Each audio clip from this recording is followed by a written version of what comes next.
les collègues de... alors en lettres, ça se fait déjà un peu, puisque les lettres peuvent entretenir avec la philosophie une certaine proximité. On étudie Rousseau, par exemple, en lettres, mais on peut tout à fait imaginer qu'en physique, en maths, en biologie, en histoire, eh bien, il y ait une approche, un moment, ou plusieurs moments dans l'année, de réflexion de type philosophique sur ce qu'on est en train de faire. Et puis ensuite, eh bien, nous, professionnels de la profession, on s'en charge en terminale. Voilà. Alors on nous dit aussi, oui, ça c'est Don Canonji, la philosophie peut être utilisée pour manipuler les esprits. L'enseignement de façon générale. L'enseignement de façon générale, ouais. Si l'on veut, oui.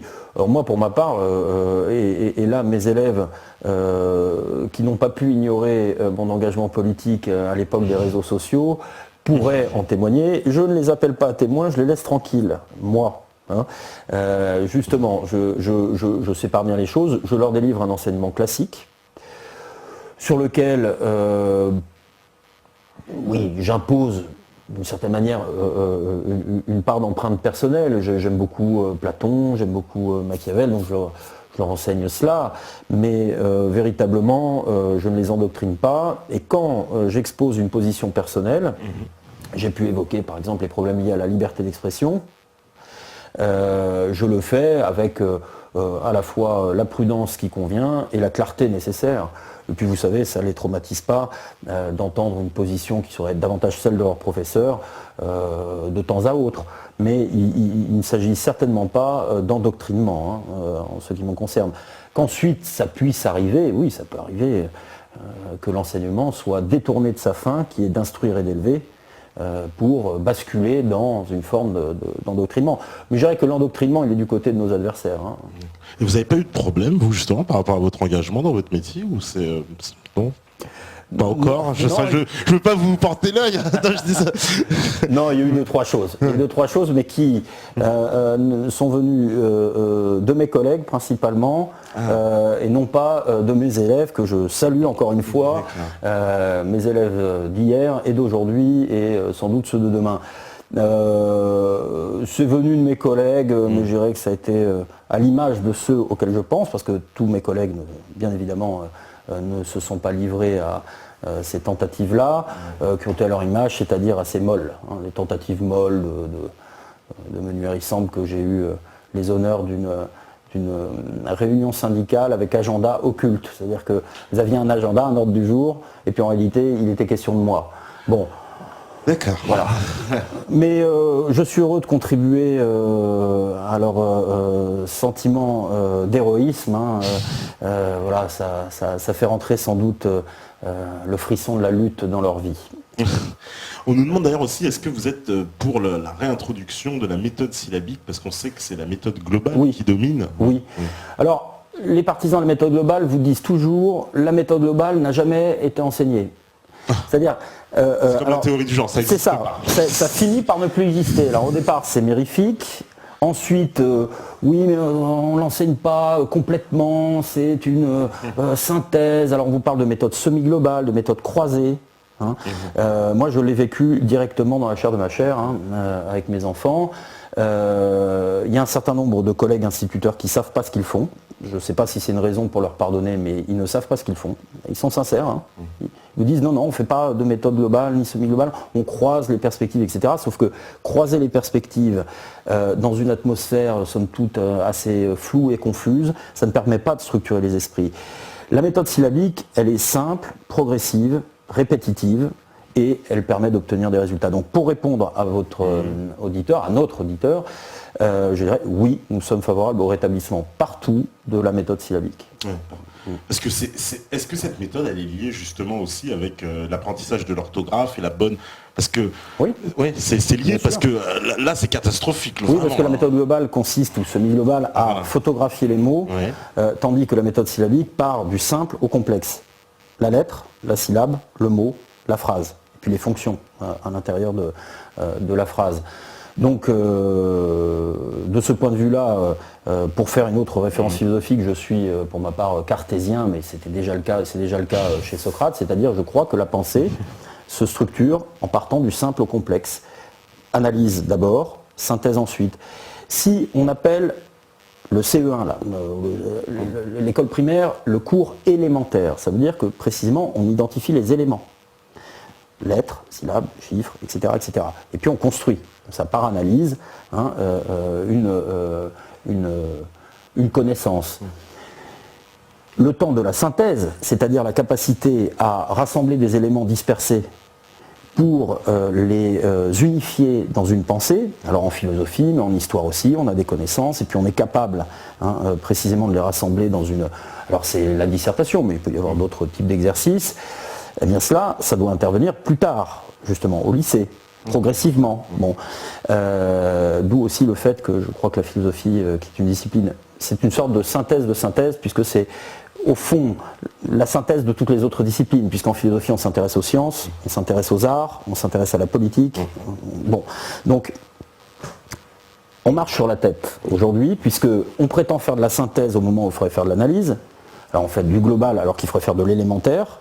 Et puis on aboutit à cette conséquence toxique et pathologique, que comme les bases élémentaires ne sont pas posées, eh bien on va faire de l'analyse au moment où il faudrait faire de la synthèse. C'est-à-dire qu'on va faire principalement, alors pour être très concret, des études de documents en terminale, au lieu de faire des dissertations, c'est-à-dire des actes de synthèse où l'élève construit l'autonomie de sa réflexion, puisqu'il a des connaissances éparses, ou plus ou moins éparses, en tout cas diverses, et puis il les rassemble dans l'unité du concept, dans l'unité d'une réflexion.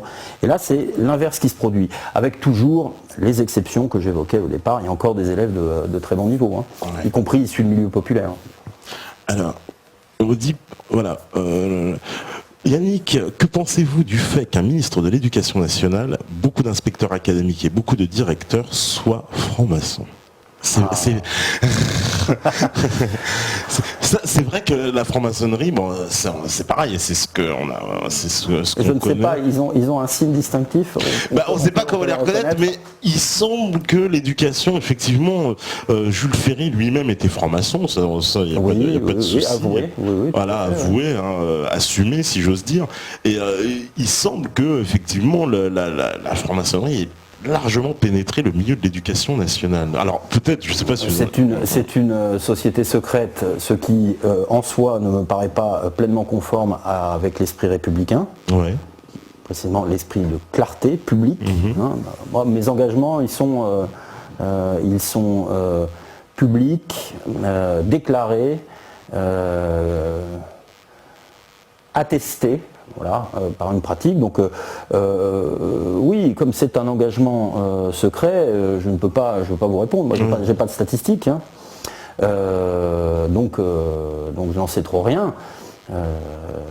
Ensuite, ce qu'on peut dire en revanche, c'est que la conformation idéologique des collègues et puis des acteurs de l'institution va plutôt du côté du centre-gauche, disons, la social-démocratie. Là, je ne parle pas de franc-maçonnerie, je veux dire sur le plan idéologique. Oui. Bon, on est vraiment dans une perspective, dans une dominante social-démocrate, assez bien pensante, petite bourgeoise, aurait dit Marx, au XIXe siècle. Bon, c'est ça la tonalité dominante. Maintenant, il y a énormément, et je tiens quand même à le dire aussi, il y a énormément de collègues de grande valeur, il en reste.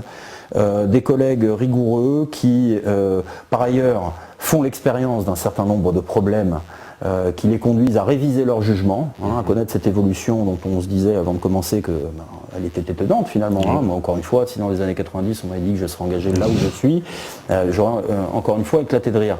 Donc il y a un grand nombre de collègues qui font rigoureusement leur travail, qui s'efforcent de tenir leur classe, et croyez bien que ce n'est pas toujours facile, qui s'efforcent à la rigueur, au respect du savoir. J'en entends même à mon lycée, vraiment, mais investis, impliqués. Donc là encore une fois, le désespoir est en politique une sottise absolue, disait Maurras, ce qui n'est pas vraiment de mon école, puisque moi, vous savez, je viens plutôt du jacobino-gaulo-chevènementisme. J'aurai peut-être l'occasion d'en dire quelques mots quand on parlera de patrie et citoyenneté. Mais Maurras disait que le désespoir est en politique une sottise absolue, parce que dès que vous désespérez, vous laissez gagner l'adversaire. Voilà. Et nous ne désespérons pas, il y a de très belles persistances, je ne dirais pas des Borès, parce que la formule serait assez vulgaire, assez laide, mais de très très belles persistances. La France n'est pas morte, l'école française n'est pas morte, il y a d'excellents professeurs, et bien c'est ceux-là que nous voulons rassembler pour essayer de faire remonter le niveau général. On nous dit d'ailleurs que 70% des profs votent front de gauche. C'est vrai que l'extrême gauche, alors je sais pas si c'est la réelle statistique, ouais, 70. Front de gauche plus PS. Oui, voilà, enfin, sont plutôt à gauche, quoi. Oui. Parce qu'on sait que c'est une réalité, c'est-à-dire que c'est vrai que c'est un milieu, on va dire, de tradition, où il y a une forte tradition à l'extrême, ancrée en tout cas à gauche et à l'extrême gauche. À gauche et à l'extrême gauche, oui. Alors ça va me permettre de dire un mot de Patrie et Citoyenneté, dont je suis le trésorier. Ouais. Je suis président du collectif ACID, mais aussi trésorier de Patrie et Citoyenneté, qui est une association inscrite dans le Rassemblement Bleu Marine, présidée par Bertrand Dutheil de la Rochère, qui a été directeur de cabinet de Jean-Pierre Chevènement, que j'ai connu en 2000-2002 sur la campagne présidentielle de Jean-Pierre Chevènement, que j'ai faite dans le Nord, là justement, quand j'enseignais en zone sensible à Grande-Sainte. Nous voulons rassembler ce que nous appelons la gauche patriote, mais plus largement les patriotes sociaux, les gaullistes sociaux. Il peut y avoir des gens de Debout la République qui auraient vocation à nous rejoindre, parce que précisément il n'y a pas qu'une seule gauche. Et le problème, c'est que dans le professorat comme ailleurs, la figure de la gauche dominante est devenue morale, sociétale, libérale. On est passé d'une gauche je dirais vraiment populaire, qui était authentiquement républicaine, au sens où j'essaye de développer la notion de république consistante, nationale, rigoureuse, substantielle, méritocratique. Ben, on est passé de cette gauche-là, ou plutôt cette gauche-là a été recouverte par la gauche donc moralo-sociétale et libérale qui se forme à partir de 83, des années 80, il y a déjà la deuxième gauche emmenée par Rocard dans les années 70, mais finalement c'est celle qui occupe tout l'espace. Et on retrouve Michéa, qui fait une très belle analyse de ce qu'il appelle cette gauche des Lumières, qui a passé un compromis historique avec le mouvement ouvrier et les luttes sociales pendant un siècle, selon lui à partir de l'affaire Dreyfus, on pourrait discuter de tout ça, mais elle a passé un compromis historique, et ce compromis historique, elle le rompt en 83. Pour redevenir ce qu'elle était, c'est-à-dire une gauche bourgeoise, voltairienne, quand on songe à certaines formules de Voltaire qui expriment un mépris du peuple radical, et sans trace de pitié, on comprend que cette gauche-là est effectivement une gauche du progrès, mais du progrès contre le peuple. C'est-à-dire qu'en substance, c'est une gauche qui a largué les amarres avec l'identité nationale, avec l'éthique populaire. On parlait d'assimilation. À quoi est-ce qu'on peut s'assimiler? Justement à certaines manières d'être, à une certaine décence, la common decency dont Michéa parle souvent, qui est présente chez Orwell, qu'il reprend à Orwell, c'est-à-dire cette décence des gens ordinaires. Donner, recevoir, rendre. C'est le cycle du don chez Mauss.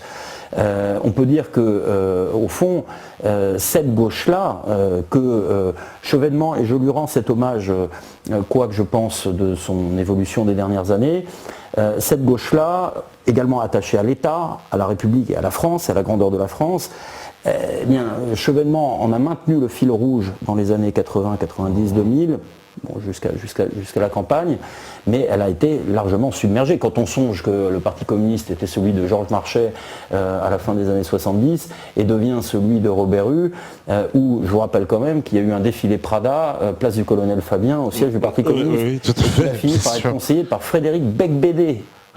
Quand même. Frédéric Becbédé. Bon, donc voilà, nous considérons désormais que le vieux clivage, ou plutôt que le clivage entre gauche libertaire et droite libérale est artificiel, puisqu'elle converge sur l'essentiel, principalement sur l'Europe, la mondialisation et les mœurs.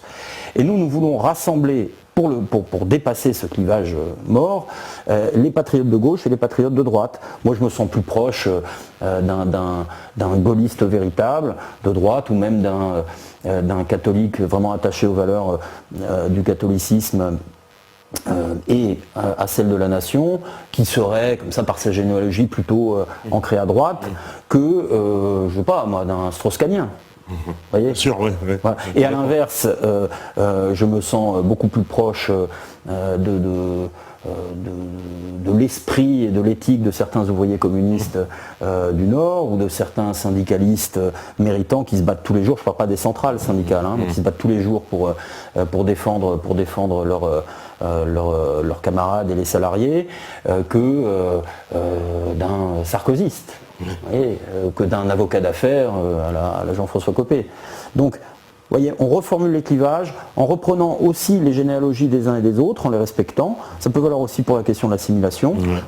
Il ne s'agit pas de brutaliser les gens, mais de brutaliser leurs identités particulières, mais de les faire converger vers une grande identité qui est celle de la patrie, voilà, et qui est celle de la France.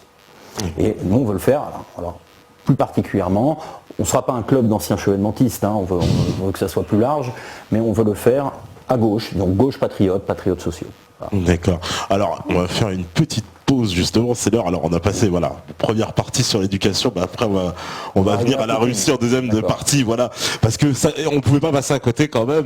Je pense que c'était très important et ça nous a beaucoup intéressé. Peut-être une petite dernière question. Alors une question un peu troll, puisqu'on me dit vous pensez quoi des on nous dit vous pensez quoi des nouveaux philosophes genre Finkielkraut ou Bernard-Henri Lévy? Non, c'est pas une question troll. Je suis parfaitement disposé à y répondre. Bernard-Henri Lévy est un imposteur et un criminel de guerre par procuration. Ça vous va? C'est clair.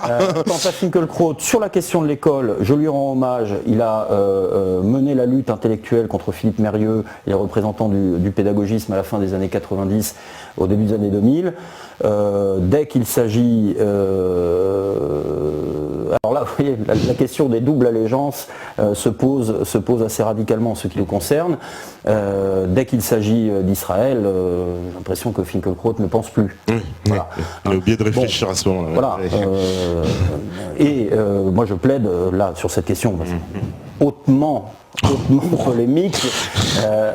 Je plaide pour une position française d'équilibre. Voilà, la politique arabe de la France.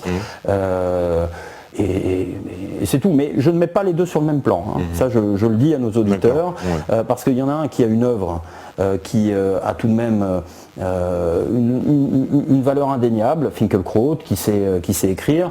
L'autre, si vous voulez, ne laissera dans l'histoire de la philosophie que la trace d'un symptôme, celui précisément de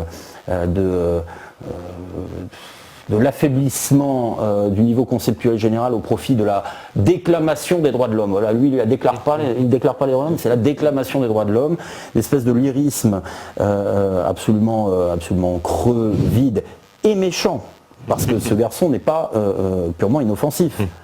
Encore une fois, il a tout de même participé au déclenchement d'une guerre en Libye où le pseudo-gaulliste Alain Juppé s'est laissé imposer un vice-ministre des Affaires étrangères en sa personne qui prend la parole sur le perron de l'Élysée pour évoquer une intervention militaire de la France.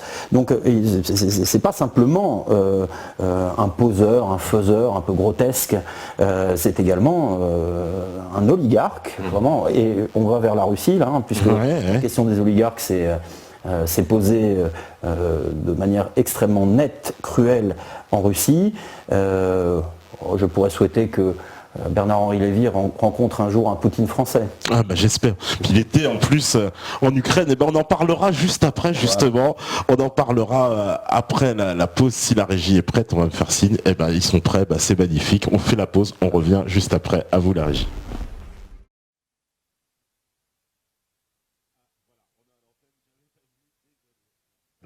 Mais c'est pas grave, ils ont l'habitude. Donc toujours avec Yannick Jaffré. Donc on a fait cette première partie sur l'éducation parce que c'est un sujet qu'on n'avait jamais abordé en plus sur Méta TV et très très très intéressant. Et on va maintenant parler de ton livre. Alors on se tutoie, il y en a qui vont dire mais la première vous voyez, on se tutoie, c'est plus simple. En plus vous-même vous me le dites souvent et vous préférez quand je tutoie les invités. Alors comme ça c'est parfait. Et puis j'écoutais tes pas moi à la fin des années 90. Donc, voilà, pour ceux qui ça crée des liens. Yannick écoutait du rap, vous voyez. Donc, exactement. Je réécoute toujours d'ailleurs. Plutôt mes classiques de cette époque. À l'ancienne, moi aussi. Alors. Très très intéressant. Justement, on va faire une transition avec ton livre Vladimir Bonaparte Poutine. Alors déjà volontairement, je pense qu'il y a le titre interpelle, c'est-à-dire Pourquoi Vladimir Bonaparte, évidemment, Poutine? Alors parce que je construis une analogie justement entre Poutine et Bonaparte. Ouais. Bonaparte, je précise bien Bonaparte et pas Napoléon, c'est-à-dire que je fais une comparaison entre la politique de Poutine et celle menée par Bonaparte sous le consulat en 1799, entre 1799 et 1804. Je trouve les racines de l'analogie dans le fait que l'un et l'autre ont eu à rétablir un État commotionné par une révolution libérale. Ouais. Révolution libérale qui pouvait dans les deux cas avoir quelque chose de nécessaire et de vertueux, mais qui a abouti à une désorganisation de l'État, disais-je, la constitution de richesses rapides, insolentes, considérables, le dépeçage précisément de l'économie nationale par un certain nombre de grands particuliers. Et par conséquent, l'un et l'autre sont des figures d'autorité républicaine, puisque le sous-titre du livre s'intitule « Essai sur la naissance des républiques ». Les républiques, elles ont des fondements intellectuels, des fondements politiques, elles ont aussi une origine historique, c'est-à-dire que une révolution ou une république ne s'installe jamais par l'effet d'une cause unique, il faut tout un contexte qui prépare, mais elles ont aussi besoin d'accoucheurs, et bien souvent ce sont des figures d'hommes forts, à la Poutine, à la Bonaparte, à la De Gaulle aussi, qui permettent de consolider les acquis d'une révolution tout en rétablissant l'État sur ses bases, tout en rétablissant un certain ordre public. Voilà, donc ça a été d'abord une première intuition. Alors je précise tout de même pour nos auditeurs que j'interviens concernant Poutine en qualité d'essayiste. Dans la première partie, j'ai évoqué mes responsabilités politiques au sein du Rassemblement Bleu Marine, mais ici ma parole n'engage que moi. Marine Le Pen s'apprêtant à exercer la fonction suprême, elle est aussi libre de sa pensée qu'elle veut rendre la France de nouveau libre. Donc cette précision étant faite, mon attention sur Poutine a été attirée dès le début des années 2000. J'étais assez intrigué par la figure, agacé bien sûr par le traitement unilatéral qui en était fait, une sorte de portrait à charge permanent. Alors là, ces derniers mois, je dirais que ça a pris des proportions assourdissantes. Donc il y a eu d'abord une espèce d'irritation finalement d'ailleurs assez simple, alors ça suffit pas, il faut les travailler après, mais selon laquelle quand on est dans le viseur de la bien-pensance française contemporaine et médiatique, c'est qu'on ne doit pas être tout à fait mauvais. Voilà. Donc ça a été la première intuition. Ensuite, l'action de Poutine contre les oligarques, le rétablissement de l'État russe, le retour de la Russie sur la scène du monde m'ont semblé absolument un fait majeur des années 2000, avec, je le précise, la présidence de Chavez au Venezuela. Simplement, je n'aurais peut-être pas pu écrire le même livre tout à fait, bien que je l'évoque tout de même dans un passage, parce qu'il y a une distance culturelle peut-être un peu plus grande, bien sûr, entre l'espace latino-américain et l'espace français, si vous voulez. Là, bon voilà, j'ai plus de proximité. En outre, j'ai une grande affection pour la Russie, je parle russe, j'y vais fréquemment. Russe, oui. Je ne parle pas excellemment russe, mais je me débrouille. Donc tout cela a fait mûrir progressivement l'idée d'un ouvrage qui serait consacré à Poutine. Alors je précise pour les auditeurs que ce n'est pas une pure biographie, il y a des éléments de biographie que j'ai rassemblés. Ça n'a pas été simple parce que l'homme est secret et ses proches sont discrets, donc j'ai fait avec les données disponibles. Il y a donc des éléments de biographie, le lecteur apprendra des choses sur Poutine, sur sa trajectoire bien sûr, mais aussi une enquête positive et détaillée sur sa politique, dans tous les domaines, je vais y revenir dans un instant. Ouais, bien sûr, ce qu'on connaît beaucoup moins d'ailleurs. Voilà, ce qu'on connaît beaucoup moins. Par conséquent, cette figure de Poutine m'intéressait à la fois en tant que tel, m'intriguait cette figure d'homme d'État qui redresse un pays, qui a aussi un style assez inimitable, parfois cinglant, parfois très autoritaire. Mais l'idée de cet ouvrage est née de la volonté de penser la France à travers la Russie et de pratiquer un billard historique à trois bandes entre la France du consulat, la Russie de Poutine et nous. C'est-à-dire qu'il ne s'agissait pas de faire un essai purement historique. Mon ouvrage est composite, hein. C'est à la fois un ouvrage de philosophie politique, il y a des éléments de biographie, disais-je, des portraits. C'est également un travail d'historien, une enquête positive. Donc je l'ai voulu composite, hein. J'ai écrit le livre que j'aurais envie de lire. Il y a donc vraiment des approches croisées. Mais l'essentiel, c'était de penser notre situation politique à travers l'étude de la politique poutinienne dans les années 2000, à travers également l'analogie avec Bonaparte, pour essayer de comprendre précisément où nous en sommes sur la question de l'État, des droits de l'homme, de la nation, de la politique étrangère, du rapport à la souveraineté, donc dans les domaines là aussi géopolitiques mais également économiques. Bref, un ensemble de thèmes qui composent le cœur de l'ouvrage sur lequel on va se pencher. D'accord, parce qu'en Poutine, donc pour en fait reprendre un peu la genèse de Poutine, je sais qu'il était un membre du FSB, c'est ça, donc du KGB, du KGB en fait, oui. Du KGB qui est devenu FSB après. Qui est devenu FSB dans les années 90. Voilà, donc 92. Donc c'est quand même un homme du milieu, quand même d'un certain milieu, parce qu'on sait que le KGB était très lié au pouvoir soviétique quand même. Et donc il arrive. Moi, alors peut-être c'est une vue de l'esprit, mais ce que je sais de Poutine, c'est quelqu'un en gros qui arrive, qui est un peu manipulé par ces oligarques qui veulent le mettre en fait au départ, et finalement qui se retourne contre eux, et une fois arrivé au pouvoir, justement, il se débarrasse des oligarques. Tu as très bien résumé la première trajectoire. Alors, ce qu'il faut savoir au sujet de Poutine, c'est que c'est un agent du KGB, un agent de niveau moyen, il finit lieutenant-colonel. Il est germaniste, il est en poste à Dresde de 85 à 89, il assistera à la chute du mur de Berlin, enfin aux effets de la chute du mur de Berlin en 89, mais c'est aussi un juriste, et c'est extrêmement important pour comprendre sa politique. Il a vraiment une formation de juriste qui imprime sa marque sur l'ensemble de sa politique. Il y a un souci de légalisme permanent, y compris très récemment en Crimée, où de façon à la fois, c'est un mélange de force et de légalité, j'aurai l'occasion d'y revenir d'ailleurs, puisque à la fois il y a une situation politique urgente, il s'agit de reprendre la Crimée parce que le 22 ou 23 février, je fais peut-être une erreur, le gouvernement de coup d'État à Kiev décide l'abrogation du russe comme langue officielle, du statut officiel de la langue russe. Il y a un ensemble de protestations particulièrement vives en Crimée, puisque la Crimée est peuplée à 85% de Russes et à 90% de russophones. Enfin, là aussi, sur les proportions, je ne suis peut-être pas irréprochablement exact. Mais il a souhaité que alors certains diront les apparences d'un processus légal, mais en réalité, non, là, dans ce cas-là, véritablement, un processus légal conforme à certaines normes internationales, parce que les normes internationales sont ce qu'on en fait, hein, c'est un des points que j'aborde dans le livre. Elles sont souvent à géométrie variable et suspendues au rapport de force. Mais là, en l'occurrence, véritablement, il y a le souci d'entamer un processus légal, avec une décision, un vote du Parlement, puis un référendum populaire, et enfin une proclamation du rattachement.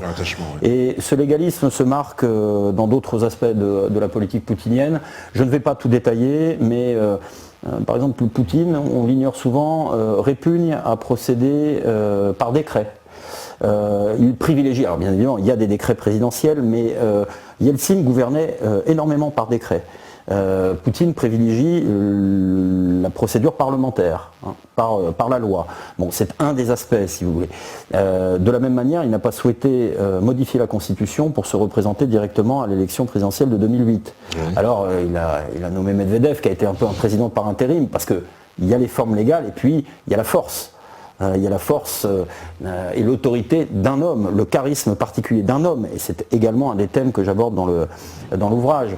Est-ce qu'on peut fonder une république sans cette légitimité charismatique, sans incarner précisément l'identité d'une nation? Et on peut revenir à ce qu'on abordait dans la première heure, hein, la question de l'identité nationale, des grandes figures. Bon, Poutine est désormais, à mon sens, c'est même pas une hypothèse, rentrer dans l'histoire de la Russie comme un grand homme, comme une grande figure nationale.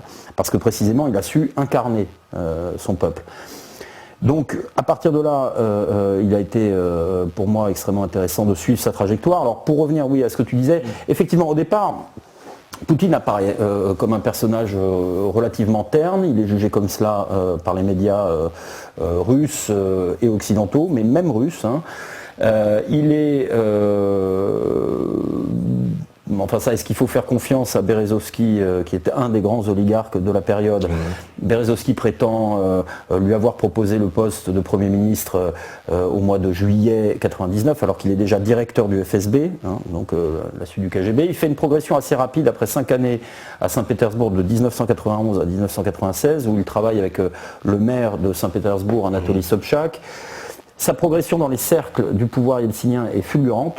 En 3 ans, il intègre l'administration présidentielle en 96-97, il y progresse, il devient en 98 donc directeur du FSB, puis Premier ministre en août 99, enfin président par intérim, puisque Yeltsin lui laisse le pouvoir le 31 décembre 1999.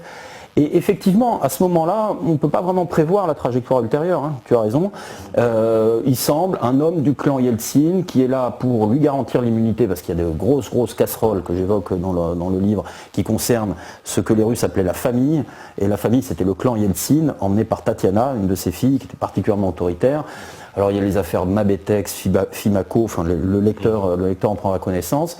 Donc effectivement, ce soir-là, le 31 décembre 1999, on ne peut pas présager ni préjuger de la trajectoire future. Il y a déjà des signes, c'est que Poutine, alors qu'il est attendu au Bolchoï par le gratin moscovite, s'envole en Tchétchénie pour passer le réveillon avec les soldats, signer des ordres de mission militaire qui étaient en souffrance depuis des années, donc marquant que l'État vient soutenir ces soldats et il distribue un certain nombre de poignards aux armes du FSB. Donc c'est un geste qui est immédiatement extrêmement apprécié dans l'armée et dans la population. Et puis effectivement, alors très rapidement, les oligarques qui croyaient avoir un pantin, un homme lige en la personne de Poutine, vont devoir déchanter. Berezovski s'en rend compte très vite d'ailleurs, il partira très rapidement. Il y a une fameuse réunion en juillet 2000 où il explique aux oligarques, bon il en fait fuir un d'abord, Goussinski, qui était le propriétaire de NTV, qui ira s'exiler vers des terres plus douces en Israël. Berezovski ne tardera pas à le suivre dans l'exil, londonien celui-là. Oui, Abramovich lui reste parce que c'est une figure intermédiaire, je vais y revenir dans un instant, mais il garde un pied-à-terre à Londres, tout de même, on n'est jamais trop prudent. Et en juillet donc... Khodorovsky, c'est ça. Alors Rodorkovsky justement est présent à la réunion de juillet 2000, au cours de laquelle Poutine signifie aux oligarques que, en substance, je pourrais le dire assez simplement, vous restez riches, mais vous n'avez plus de pouvoir politique. C'est-à-dire, en substance, les biens que vous avez acquis pendant la phase de privatisation, parfois dans des conditions extrêmement opaques, Khodorkovsky, qu'on présente comme une espèce de héros de la liberté dans la presse occidentale, est un prédateur. C'est un mélange de Pablo Escobar et de Bernard Tapie. Il a acquis un groupe pétrolier gigantesque pour... Je cite de mémoire, je fais peut-être une erreur, mais la somme de 125 millions de dollars, ce qui est ridicule. Ce serait comme acheter, je ne sais pas moi, un 110 mètres carrés, 10 000 euros à Paris, si vous voulez.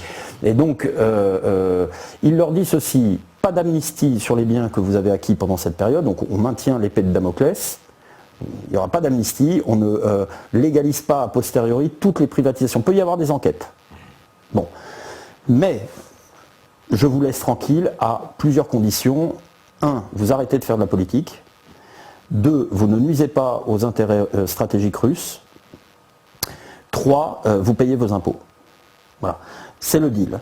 Ils vont à peu près tous le respecter, sauf un, quelques autres, mais enfin, sauf un en particulier, Khodorkovsky justement. Les autres restent riches, mais ne sont plus des oligarques au sens strict. Hein. Oligarque, c'est le pouvoir de quelques-uns, c'est le pouvoir des nantis, des possédants. Si on était plus radical du côté socialiste, un socialisme véritable, hein, on pourrait considérer que Poutine aurait dû procéder à des expropriations massives. C'est la position, par exemple, de gens comme Limonov. Voilà. Il considère que Poutine, en réalité, s'est aménagé le soutien de ses puissants. Ça n'est pas exactement mon analyse. Je crois qu'il les a dépouillés du pouvoir politique. Il les a soumis aux grands axes de la politique russe. Par exemple, il les a fait contribuer pour les Jeux de Sochi à travers des fondations. Et puis il a très souvent à l'occasion, il y a une scène célèbre qui met en scène Deripaska. Ils avaient fermé un site d'exploitation de minéraux, je crois, et Poutine arrive et leur fait signer bon.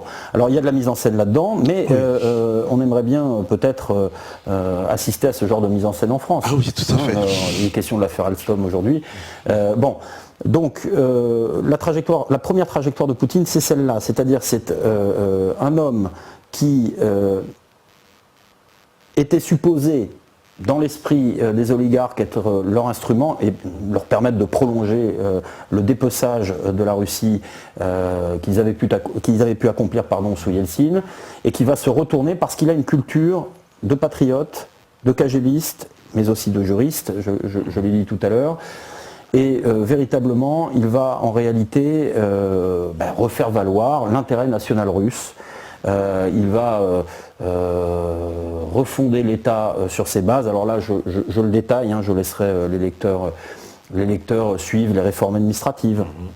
La politique fiscale, parce que l'État n'a plus d'argent, il faut se souvenir de la crise de 98, d'une part, et puis de la difficulté à faire rentrer les impôts, tout simplement. C'était le cas aussi sous le Directoire, justement. Et Bonaparte va mettre en place un certain nombre d'institutions qui vont permettre à l'État de retrouver sa base matérielle, parce qu'un État qui ne fait pas rentrer l'impôt est un État à demi-mort. Et puis ensuite, bien évidemment, il y a le pan de la politique étrangère. Alors là-dessus, pendant les 2 premières années, Poutine paraît prolonger la politique yeltsinienne, notamment au moment du 11 septembre, il en fait une opportunité pour opérer ce qui semble être un rapprochement avec les États-Unis. Il leur ouvre des bases en Afghanistan, pour attaquer l'Afghanistan. Oui, la Russie ne s'oppose pas à l'invasion de l'Afghanistan. Non, elle ne s'oppose pas. Mais moi, ce que j'ai entendu dire sur cette affaire, tu pourras préciser justement, c'est que les Russes s'étaient dit, enfin moi, ce que j'avais entendu de certaines déclarations, c'était nous, on s'est planté, on va les laisser aller se planter là-bas. Moi j'ai pas de base pour parce qu'ils ont envoyé moins d'hommes en plus l'OTAN que les Russes, il y avait beaucoup moins d'hommes présents. Il a pu y avoir ce calcul. Il y a un autre calcul qui lui est à mes yeux évident, c'est que Poutine s'est servi du thème de la guerre contre le terrorisme pour légitimer internationalement l'intervention en Tchétchénie, avec une certaine mauvaise foi, il faut le dire, parce que en réalité c'est un problème distinct, c'est un problème national sur les marches de l'ancien empire russe. Il y a des éléments djihadistes internationalistes. C'est ce qu'on sait aujourd'hui, on n'avait pas dit Et puis il y a des musulmans locaux. C'est la complexité de la situation en Russie, c'est-à-dire des musulmans qui sont implantés en Tchétchénie depuis des siècles, et c'est un islam local, et puis il y a un islam transnational. Voilà. Bon, et donc Poutine s'est servi de cela comme d'un argument diplomatique d'une certaine manière. Mais très rapidement, au moment de l'affaire irakienne, il s'éloigne j'allais dire l'alliance américaine, le terme serait trop fort, mais disons le rapprochement, le réchauffement, d'une certaine détente, disons, des relations. Les Américains d'ailleurs identifient très rapidement Poutine comme un adversaire. Je cite un certain nombre de propos tenus dans l'élite américaine à cet égard. Ils comprennent très rapidement que l'époque yeltsinienne est révolue, on pouvait faire accepter à la Russie tous les accords internationaux, parce qu'au fond, c'est ça, de Gorbatchev à Yeltsin, la Russie est dans une volonté de se fondre dans les cadres internationaux, dans la communauté internationale dont il est évident qu'elle n'a d'international que le nom. C'est-à-dire que la communauté internationale, en substance, c'est les États-Unis et l'OTAN. Et ses alliés. Et ses alliés. Donc la Russie a cessé de jouer ce jeu de dupe, de rentrer dans ce jeu de dupe. Parce que dans les années 90, on y croit. On a l'impression que dans les années 90, les États-Unis ont gagné, que la Russie, entre guillemets, elle est un peu dans leurs bottes, quoi. Et puis l'affaire, j'ai envie de dire, l'affaire de la guerre en Yougoslavie, c'est presque une grande humiliation. C'est une grande humiliation. On se rappelle en 94, les chars russes qui voient passer les chars de l'OTAN, et puis. C'est même pire. Il y a eu des régiments russes sous commandement de l'OTAN en Bosnie. Yeltsin l'a accepté en 94. La date figure dans l'ouvrage. Donc en effet, oui, c'est ce que j'appelle dans le livre la déposition générale. La Russie est déposée. On a vécu ça, nous, dans notre jeunesse, puisqu'on l'évoquait tout à l'heure, c'est-à-dire un monde unipolaire. Ça se marquait à la fois sur le plan géopolitique et sur le plan économique, sur le plan politique avec l'Europe. Moi j'ai le souvenir dans les années 92-93 d'entendre le même discours asséné avec une arrogance et une mort par une pléiade d'experts ou de pseudo-experts de politique. Désormais il n'y a plus qu'une politique possible. TINA, comme disait Thatcher dans les années 90, c'est un acronyme qui résumait l'expression « There is no alternative ».